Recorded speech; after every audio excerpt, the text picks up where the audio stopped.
My name's Dave, and I've spent most of my life outdoors here in Canada's western frontier. I believe one thing to be true. Outside is therapy. It's where we both reconnect and disconnect. I hope you come with me as we build, explore, and repeat.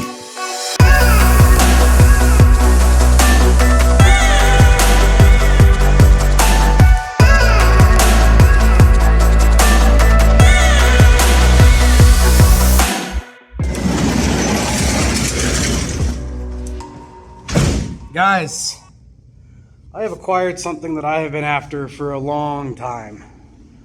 Whoopajah! Guys, I got a fishing boat. I'm stupid excited for this. So that was Matt from Exploration Overland. We're gonna do a boat build.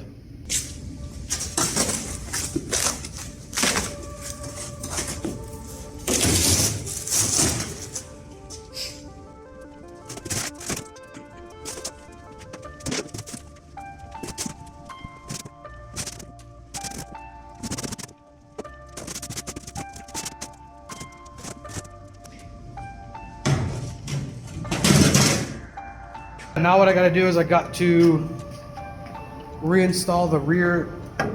You see here, that's not supposed to do that. That's supposed to be riveted in. So I've already drilled the holes. I'm going to put a couple more rivets in here, just seal that up, make the top plate all solid again, and then we're going to play around with some ideas for storage and maybe a mini bass boat conversion, a really basic one. And we'll go from there.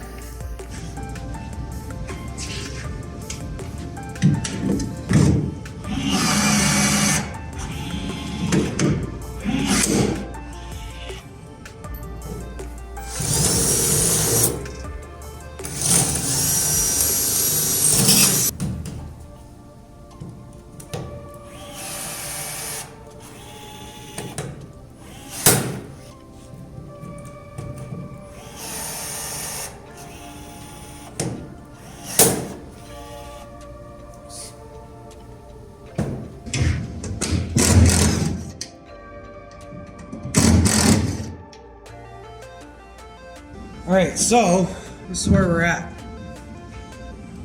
This bench brace here is cracked all the way through.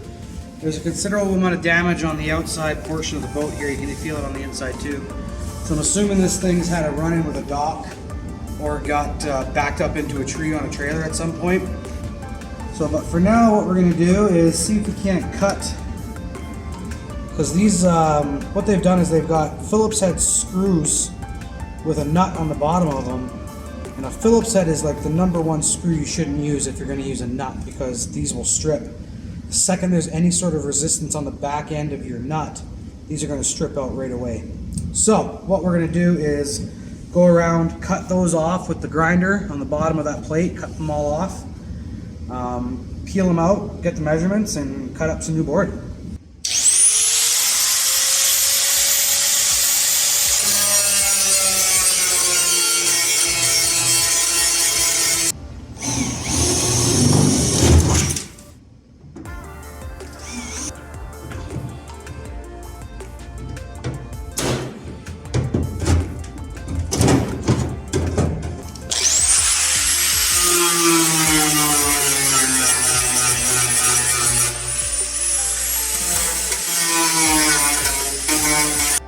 We got the boat as far as we're going to get it today. We're going to hit it again tomorrow. I'll probably have it done. Tomorrow. Honestly, it's probably going to cost me no more than $30 to grab some paint, it's a hobby board to fix that rear seat, and then drag it over to Jordan's and see if he can't tack up that corner really quick. All right, bye.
right, so next up we want to fill some of the cracks that we discovered. So we're using JB Weld, but we're using a marine grade JB Weld. So we've got hardener and stuff here.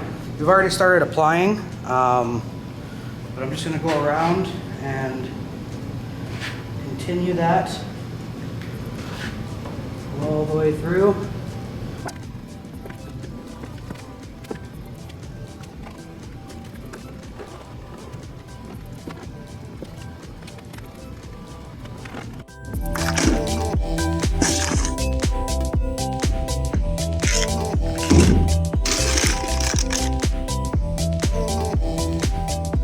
What I've done is I made a casting deck. What we did to accomplish that is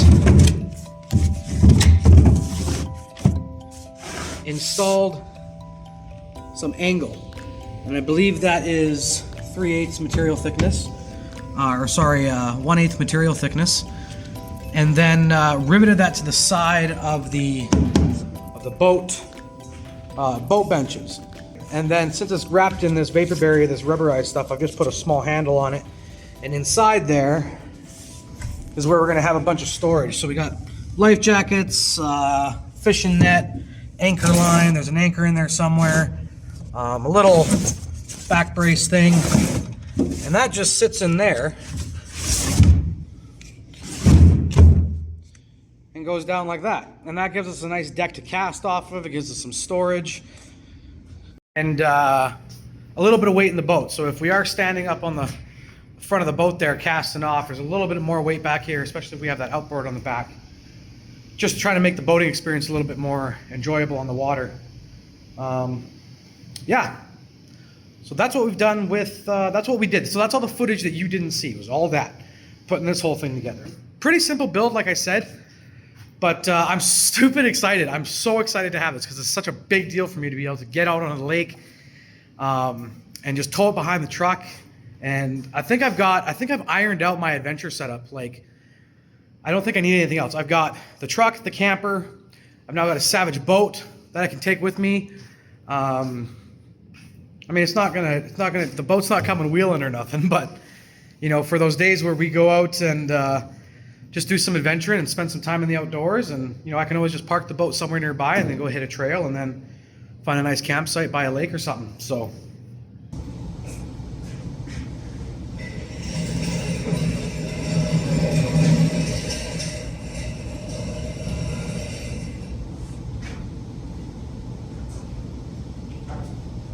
hobbies.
All right, guys, here we are. So this is going to be the stool, the fishing stool. It's going to sit at the top of the boat on top of that pedestal.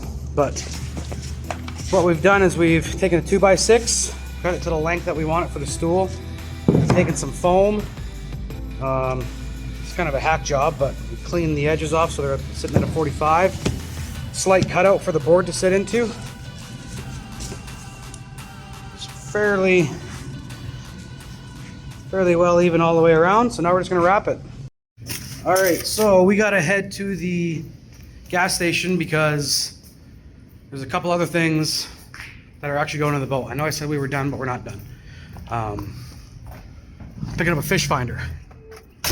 So we're gonna go meet Ron from Facebook Buy and Sell and get this this nice Garmin fish finder.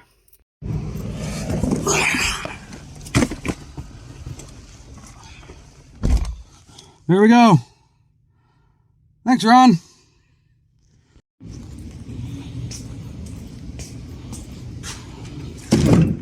There. All right, back to the seat. So we're gonna trim this down, fold it over, tack it down. Same thing on this side, chip it off, fold it over, and call her good.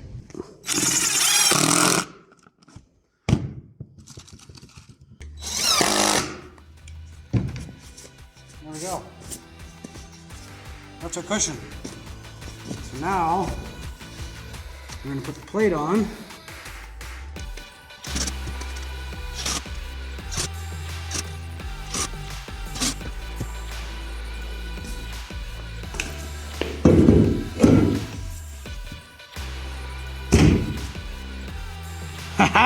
There you go.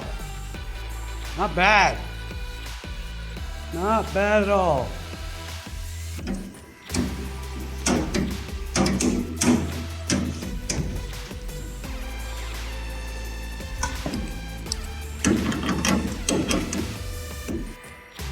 Alright guys, so next up we're just going to assemble the transducer for the fish finder. This isn't where the fish finder is going to go. I don't know where it's going to go yet. But we're going to assemble the transducer. We're going to mount it on the back of the boat, and then while that's setting up, we're going to find the location for the fish finder and install that. So let's get working on this guy. You want to make sure, obviously, that all of your hardware is cinched down tight. You don't want to be chopping through some water and then have a catastrophic failure and have this thing piss off into the lake or into the river somewhere. So there. So there you go. That's what your transducer should look like on a Garmin 140. Boom. This is our plug for the back of the fish finder. This is the fish finder itself. So like I said, it's the Garmin 140. It's actually a pretty neat looking unit. It's got depth on it. And it's got a couple of unique little features. I don't know if it allows me to mark fish GPS wise. It is a Garmin brand, but I haven't gone through the manual yet to see exactly what that's like to install or what it's like, what options it has. So, but yeah, that's it. So let's get that transducer on. Okay, so you want to mount the transducer on the back of the boat as close to the water line as possible and away from any areas of turbulence. Now, because this boat is essentially built from rivets, I'm not going to be able to avoid any rivet lines, so hopefully that doesn't screw me over too much. But I got a piece of starboard, and I got our marine JB weld, and what we're going to do is attach the starboard to the transom right there. We're going to let set for a few hours, and then we're going to drill into it and install our transducer right there. So we're going to make up some JB weld and do that.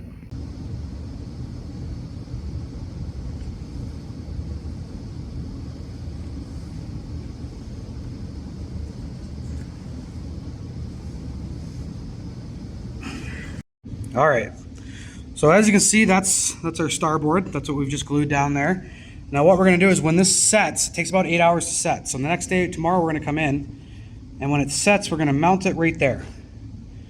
And that's gonna allow us to screw into the starboard instead of screwing into the boat. And that JB weld is coated around this entire thing. So it's a whole bunch of surface area. This isn't heavy, and it's not gonna create a lot of drag. So it's not going to have any issue coming through the water. This isn't going to pull off or anything like that, so that's good. While that sets, we're going to put the fish finder on. Okay, so we're going to put the fish finder on the right-hand side of the back bench. As I'm right-handed, so I'm probably going to be sitting on the left-hand side to operate the outboard with my right hand. That'll allow me to look over and see where our fish are and what our depth is. I'm going to put it just about there.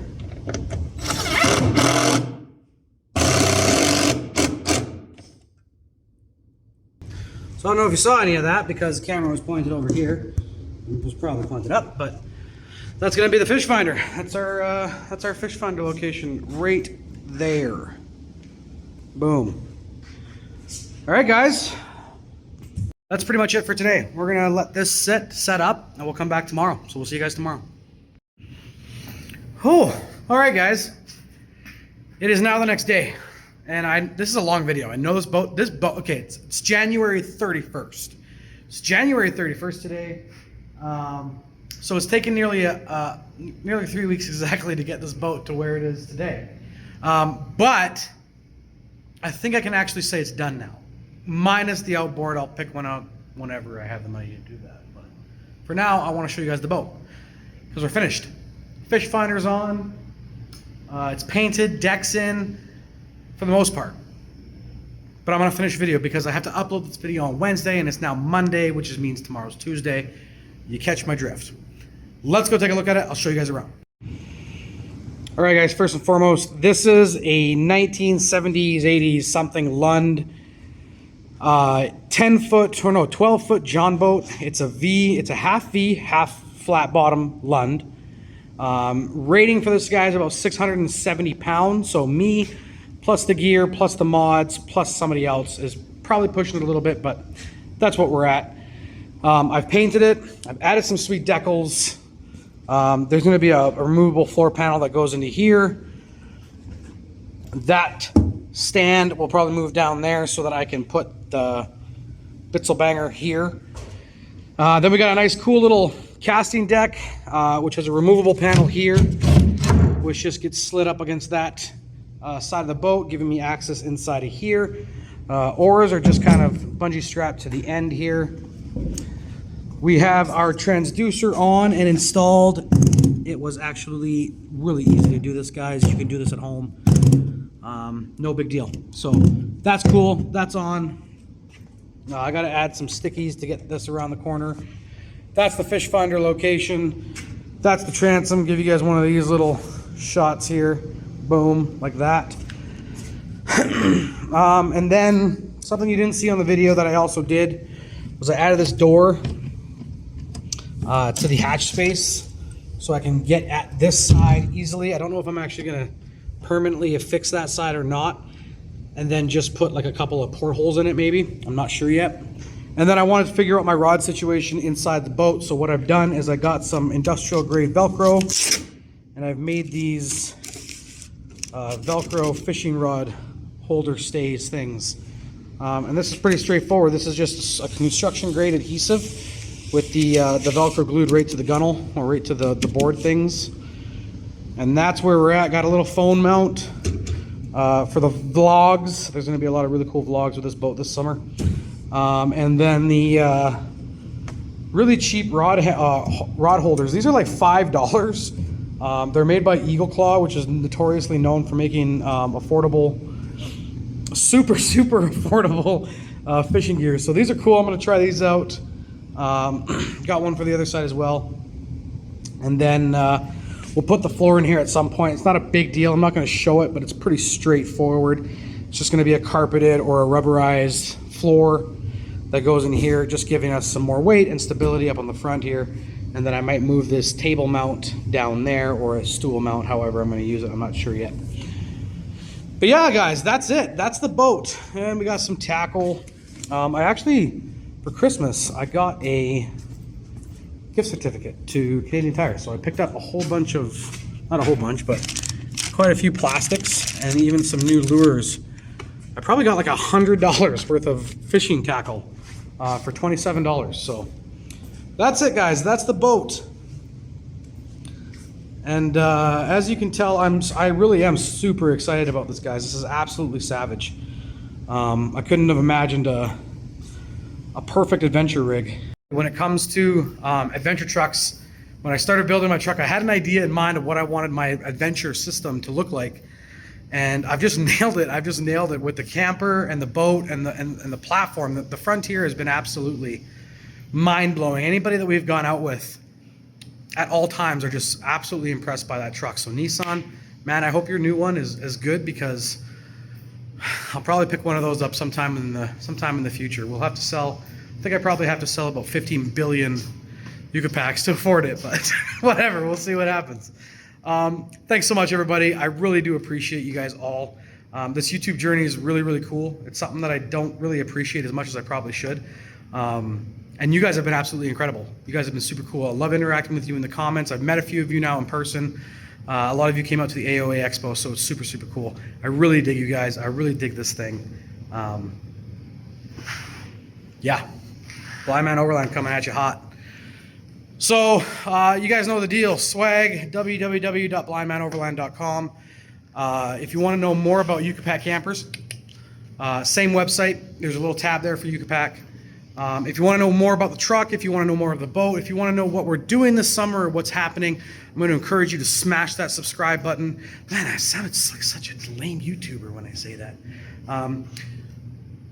Yeah, smash it anyway. I don't care. Smash the YouTube button or the subscribe button. Hit a like. Drop a comment down there in the hole of comments. I usually interact with all of you, so you guys know what to expect from us. That's gonna be it. That's it for this video, guys. Happy Wednesday. Weekend's coming up, so if you haven't already, make a plan to get outside, do something cool outside. As our friends over at the GTFO company say, get the French outside. They don't say French, they say the real word, but you know, it is what it is. All right, guys, peace.